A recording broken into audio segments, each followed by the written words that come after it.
ದಿನಾಂಕ 19/4/2026ರಂದು ಚಿಕ್ಕಮಗಳೂರು ಜಿಲ್ಲೆ ಬಾಳೆಹೊನ್ನೂರು ಹೋಬಳಿಯ ಆದರ್ಶ ನಗರದ ಇಟ್ಟಿಗೆ ಸೀಗೋಡಿನಲ್ಲಿ ನಿರ್ಮಿತವಾದ ಶ್ರೀ ಬಬ್ಬುಸ್ವಾಮಿ ಶ್ರೀ ಚಾಮುಂಡೇಶ್ವರಿಯ ಹಾಗೂ ಪರಿವಾರ ದೈವಗಳ ನೂತನ ದೇಗುಲದ ಲೋಕಾರ್ಪಣೆ, ಪುನರ್ ಪ್ರತಿಷ್ಠಾಪನೆ ಮತ್ತು ಬ್ರಹ್ಮಕಲಶಾಭಿಷೇಕ ಮಹೋತ್ಸವವು ಅತ್ಯಂತ ಭಕ್ತಿಭಾವ ಮತ್ತು ವೈಭವದಿಂದ ನೆರವೇರಿತು.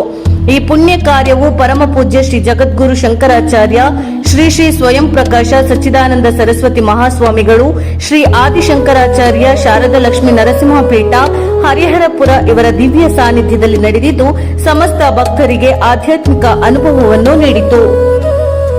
ಕಾರ್ಯಕ್ರಮದ ಅಂಗವಾಗಿ ವಿವಿಧ ವೇದೋ ಮಂತ್ರೋಚ್ಚಾರಣೆಗಳೊಂದಿಗೆ ವಿವಿಧ ಪೂಜಾ ವಿಧಿವಿಧಾನಗಳು, ಹೋಮ ಹವನಗಳು, ಕಲಶಾಭಿಷೇಕ ಹಾಗೂ ಧಾರ್ಮಿಕ ಸಂಪ್ರದಾಯಗಳನ್ನೊಳಗೊಂಡ ಕಾರ್ಯಕ್ರಮಗಳು ಶ್ರದ್ಧಾಭಕ್ತಿಯಿಂದ ನೆರವೇರಿತು ಮತ್ತು ದೂರದ ಪ್ರದೇಶಗಳಿಂದ ಸಹ ಭಕ್ತಾದಿಗಳು ಹೆಚ್ಚು ಸಂಖ್ಯೆಯಲ್ಲಿ ಆಗಮಿಸಿ ದೇವರ ದರ್ಶನ ಪಡೆದು ಕೃಪೆಗೆ ಪಾತ್ರರಾದರು. ಈ ಮಹೋತ್ಸವದ ಉದ್ಘಾಟನೆಯನ್ನು ಮೂಲ ಕ್ಷೇತ್ರ ಕಚೂರಿನ ಶ್ರೀ ಬಬ್ಬುಸ್ವಾಮಿ ಶ್ರೀ ಮಾಲ್ತಿದೇವಿ ದೇವಸ್ಥಾನದ ಧರ್ಮದರ್ಶಿಗಳಾದ ಶ್ರೀ ಗೋಕುಲ್ ದಾಸ್ ಬಾರ್ಕೂರ್ ಅವರು ನೆರವೇರಿಸಿದರು. ಕಾರ್ಯಕ್ರಮದ ಅಧ್ಯಕ್ಷತೆಯನ್ನು ಶ್ರೀ ಬಬ್ಬುಸ್ವಾಮಿ ಮತ್ತು ಶ್ರೀ ಚಾಮುಂಡೇಶ್ವರಿ ದೇವಸ್ಥಾನದ ಅಧ್ಯಕ್ಷರಾದ ಶ್ರೀ ಎಚ್.ಎಂ. ಪುರುಷೋತ್ತಮ ಅವರು ವಹಿಸಿಕೊಂಡಿದ್ದು ಕಾರ್ಯಕ್ರಮವನ್ನು ಯಶಸ್ವಿಯಾಗಿ ಮುನ್ನಡೆಸಿದರು.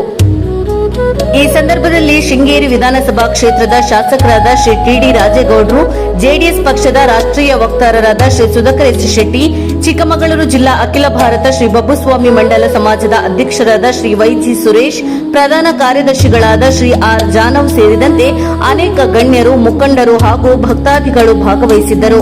ಈ ಮಹೋತ್ಸವವು ಧಾರ್ಮಿಕ, ಸಾಂಸ್ಕೃತಿಕ ಮತ್ತು ಸಾಮಾಜಿಕ ಒಗ್ಗಟ್ಟಿನ ಪ್ರತೀಕವಾಗಿದ್ದು ಭಕ್ತರ ಹೃದಯಗಳಲ್ಲಿ ಭಕ್ತಿ, ನಂಬಿಕೆ ಮತ್ತು ಆಧ್ಯಾತ್ಮಿಕತೆ ತುಂಬಿದ ಸ್ಮರಣೀಯ ಕ್ಷಣವಾಗಿತ್ತು.